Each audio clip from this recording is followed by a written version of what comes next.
What's going on, y'all? It's your boy Mark Thompson back for another exciting episode of the AVO podcast. I'm back as always this week. Listen, I want to talk to y'all about my Philadelphia Eagles versus New Orleans Saints. Man, that one hurt. Man, that hurt for real. And then also I want to talk about Kyrie Irving's growth. He's growing up, becoming a leader. And also, of course, as always, y'all know I can't do a show without talking Philly teams. You know, I ain't talked Sixers last week, so y'all knew I was coming back this week to talk Sixers. But I'm starting my Eagles, man. Season is over. Season is over. I don't have the hoodie on this week. Football season is over for me. I'm a big Eagles fan. I don't know if I'll be watching any more playoff games. I don't know if I'll be watching the Super Bowl.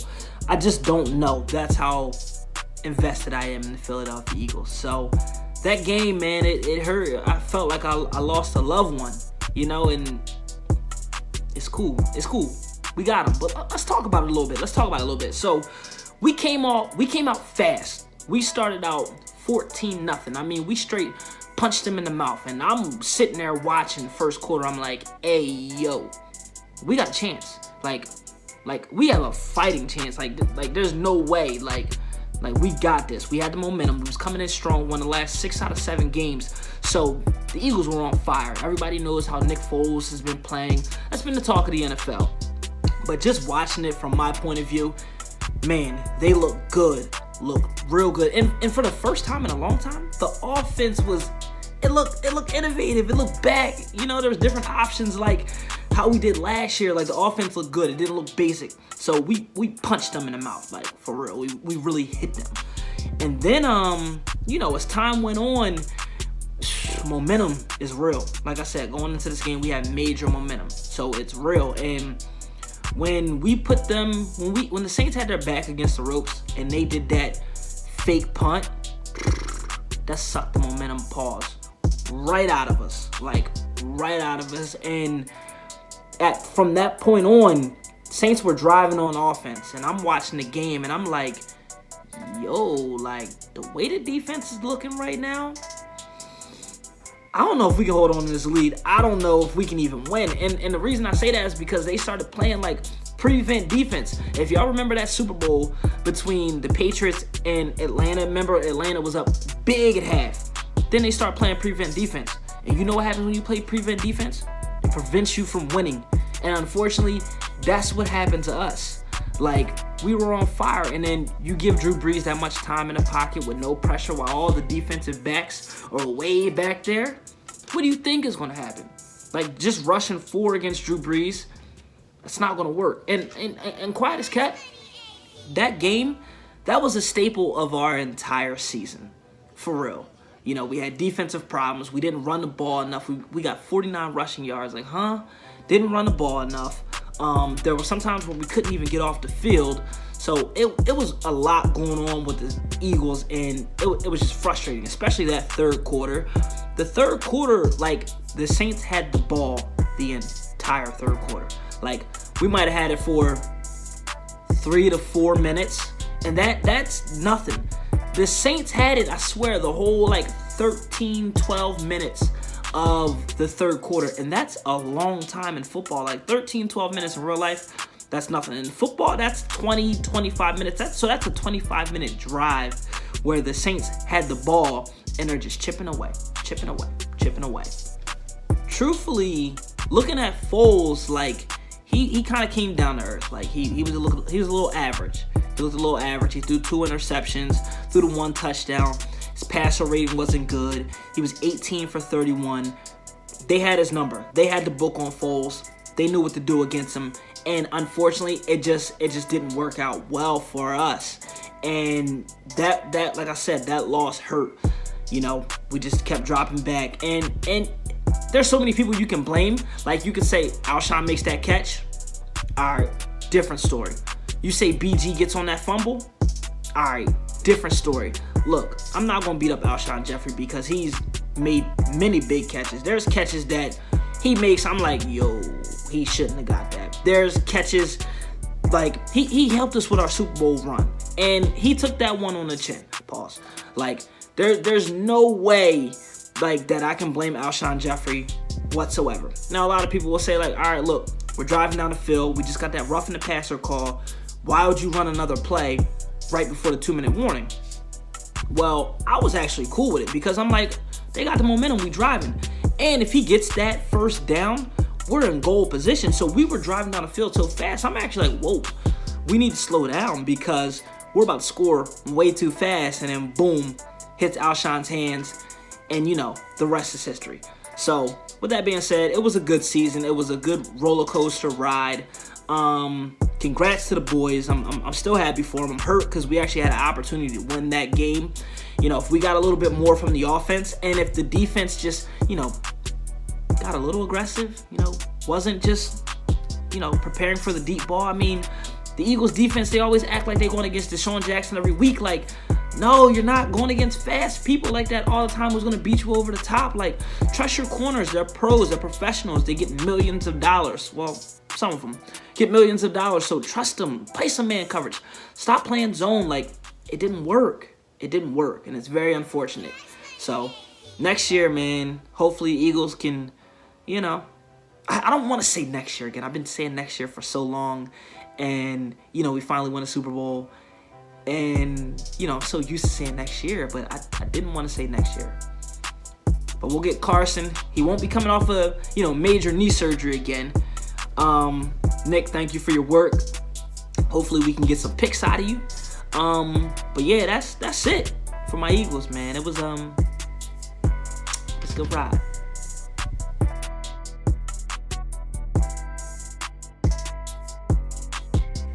Moving on, man. So Kyrie Irving, man, he's growing up. He's a leader now. He got his own franchise. He's doing his thing in Boston. He's a leader, vocal leader. But he's been experiencing some rough patches with the young fellas. The other night, he had an outstanding game. 27 points, career high 18 assists against Toronto. Pulled it out last minutes of the game. Clutch. Kyrie's clutch. But it's funny, though. I want y'all to take a look at this clip. I've been there in the championship. I've tasted it, but I can't expect that they're going to get it right away either. So it was a big deal for me because I had to call Bron, and tell him, I apologize for being that young player that wanted to everything at his fingertips, and I wanted everything to be at, my threshold. I wanted to be the guy that led us to championship. I wanted to be the leader. I wanted to be all that, and the responsibility of being the best player in the world and leading a team is something that's not meant for many people. And Bron was one of those guys that came to Cleveland and tried to really show us what it's like to win a championship, and it was hard for him. And sometimes getting the most out of the group, it's not the easiest thing in the world. And like I said, only few are meant for it or chosen for it. And I feel like the best person to call was him because he's been in this situation. He's been there with me where I've been the young guy of being a 22-year-old kid and wanting everything right now. Coming off an all-star year starting, and then this heck of a presence comes back, and now I got to adjust my game to this guy. And you take it personal, but at the end of the day, he just wants what's best, and he has a legacy he wants to leave, and he has a window he wants to capture. So I think what that brought me back to was like, all right, how do I get the best out of this group of the success they had last year, and then helping them realize what it takes to win a championship. What is LeBron's? Oh, relax. relax. We're good. All right, relax, okay? What's up? One question at a time, because when you bring up Bron, of course, it brings extra credit. What did you say when did you call him? I called him after the Orlando. Crazy. I never thought I'd see Kyrie saying, let me call LeBron and apologize. But you know what? We all knew that. He never said it in the media. He's never came out loud and said it. But we knew you was young and you wanted your own squad. Well, now that you're in the position that LeBron was in, you was that young cat. And I get it. You thought you were the man. Before LeBron got there, you were the man. You had to adjust, like you said. Now, same thing with Boston. You were hurt last season, so they had to grow up a little quicker. So now that these dudes, before when you were there, boom, Kyrie's going to get you a bucket. But Kyrie's not there no more, so we got to figure out how we going to do it. Jason Tatum had to grow up. Terry Rozier had to grow up. Marcus Smart had to grow up. Jaylen Brown had to grow up without Kyrie Irving and Jason Hayward. Come Come on. They had to. And for real, they were one game away from the finals without you. So can you hold them accountable for, trying to do their thing and get their own? But, I mean, at the end of the day, they should know to follow suit. Like, look, you had to do what you had to do. But if you want to play winning basketball, it's not about numbers. Everybody has a role, especially on winning teams. You want to worry about stats? Cool, you're not going to win. You're going to be on that you're going to be just like Russell Westbrook. Triple doubles, but you're not going to win. You don't want to be that. I mean, it hurts me to say it. My man AI. Stats, they ain't win. It's not all blame on him.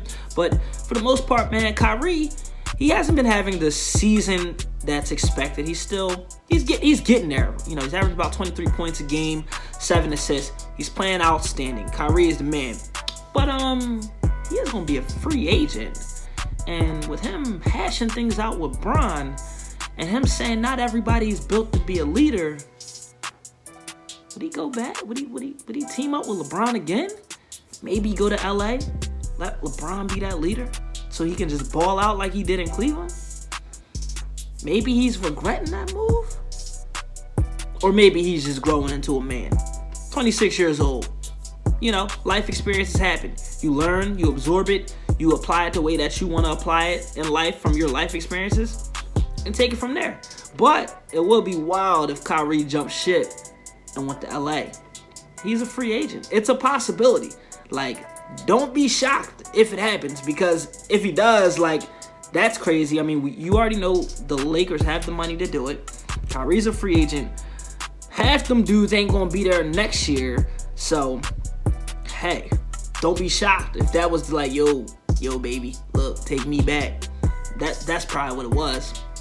In due time, we'll see. But the Celtics, man, they're a young team, and they're showing their age, and that's why they've had these struggles against some of the teams, like, for example, Orlando had to struggle against them. They just, overcome a win against Toronto, which is a big win. But I feel like the way that the Celtics are built, and it's odd, like, they're only built to be two teams, which is a good thing. And for their sake, which is the Sixers and the Raptors. Like, I just feel like they can't really beat nobody else because they're sitting fifth in the Eastern Conference. Like, it's just so many ups and downs and roller coasters for this team. It's like they're not in a position where they can just click and turn it right on.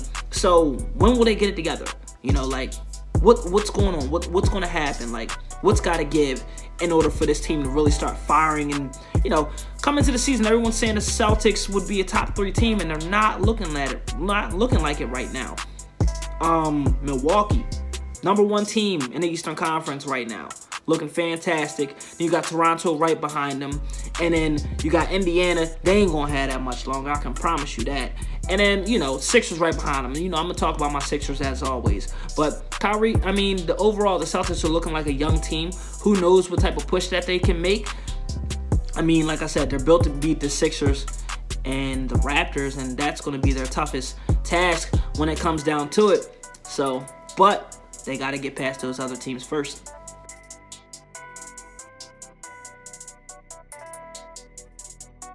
So, last week, I gave my Sixers a break. I'm always talking Sixers, I'm always talking Philly sports in general.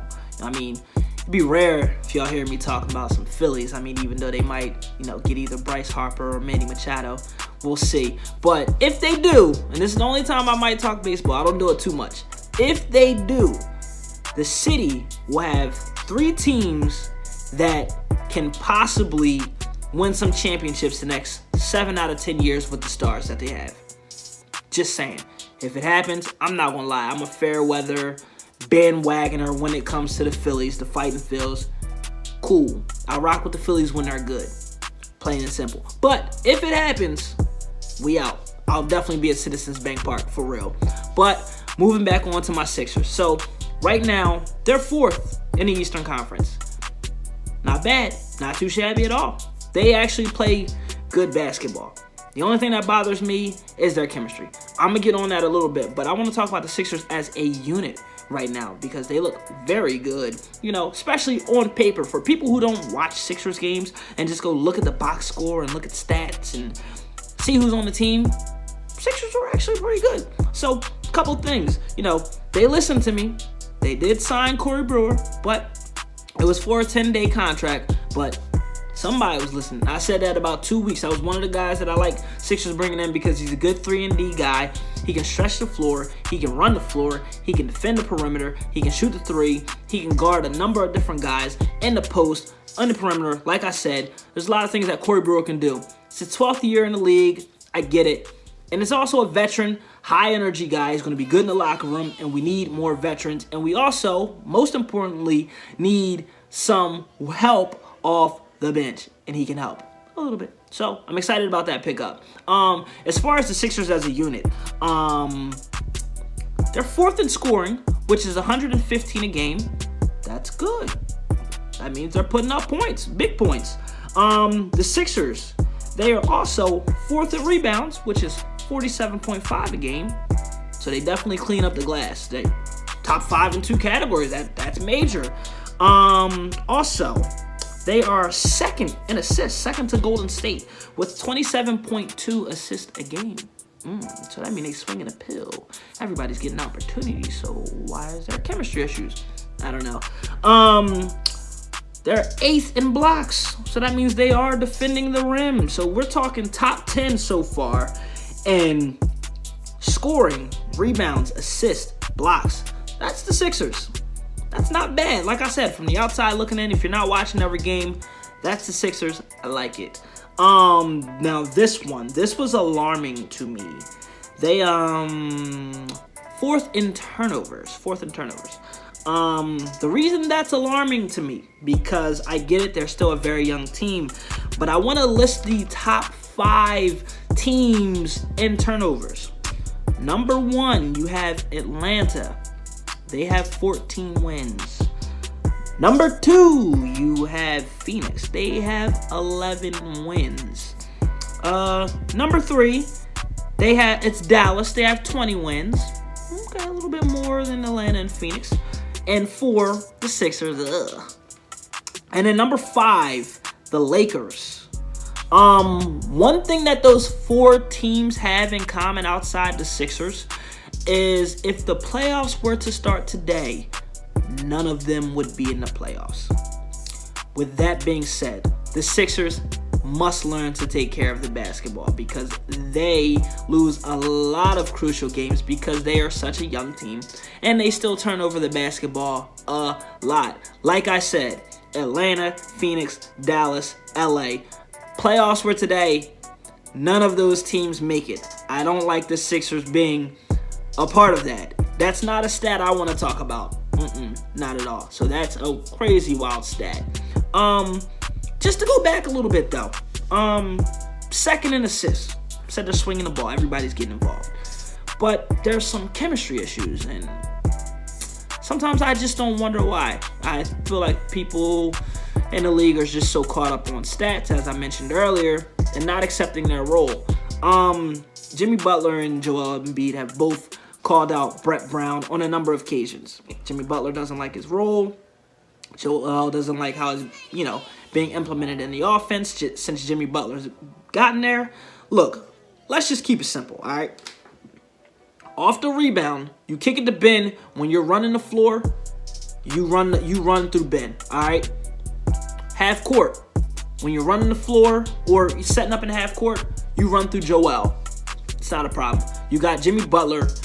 He can be your defensive anchor. And look, the way the Sixers pass the ball and create for others, Jimmy Butler's going to get his. So be patient. You might not get it where you got it when you were in Minnesota. ISO basketball doesn't really work for the Sixers. Only person that can really truly do ISO basketball in this Sixers lineup is Joel. And that's because he should be on the block. But of course, Jimmy, we're going to need you in the 4th quarter. That's when the ISO works. But just take the easy buckets, bro. Seriously, just take the easy buckets. Sixers, man, y'all have a chance. You guys are a piece away from making a big splash. Like a piece. Like Jimmy Butler, that's good, but we need more bench help. I know the Sixers are looking at Noah Vonleh from the New York Knicks. I usually don't want nothing from the Knicks, but I'll take him. He actually hoops. And Knicks ain't doing nothing anyway since Kristaps Porzingis is out. All they can do is wish and hope that they can get KD or Kyrie or Jimmy Butler next season, and I don't see it happening. Also, a little smoke screen, but you're not fooling me. I saw the Sixers were possibly looking at Jeremy Lin. Jeremy Lin's a point guard. It's been about 6 weeks. Where's Markelle Fultz? I haven't heard nothing. I didn't forget. You think that smoke screen is going to get me? No. Try again. Where's Markelle Fultz? He needs to be out here. Like I said, it's been 6 weeks already, so y'all ain't getting me with that, all right? We need to know what's going on with Fultz, even though having Jeremy Lin would be a nice pickup because I'm tired of TJ McConnell, but we shall see. But as always, it's your boy Mark Thompson back for another exciting episode of the AVO Podcast. I'll see y'all next week. Peace.